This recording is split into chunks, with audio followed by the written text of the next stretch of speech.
பாரு, இந்த மந்திரத்தை சரியா பண்ணிட்டேன்ல. இதை இவ்வளவு ஈஸியா பண்ணுவீங்கன்னு எதிர்பார்க்கவே இல்ல. மக்கோட்டா அவர்களே, இப்போ உங்களோட லெவல் என்னன்னு தெரிஞ்சுக்கலாமா? இப்ப அதெல்லாம் வேற பார்க்கணுமா? சரி பாத்துருவோம். என்ன நடந்துகிட்டு இருக்கு? லெவல மெஷர் பண்ணிட்டு இருக்கான். ஓ அப்படியா?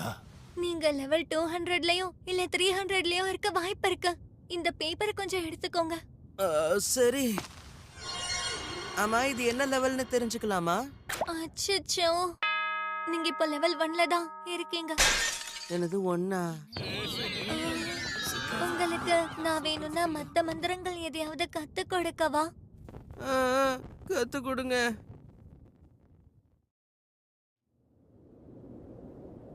மக்கோட்டோ அவர்களே, மக்கோட்டோ அவர்களே. அன்புள்ள ஏமா, நேத்து நீ செஞ்ச உதவிக்கு நன்றி. நீ எழுதி கொடுத்த மந்திரங்களையும் நீ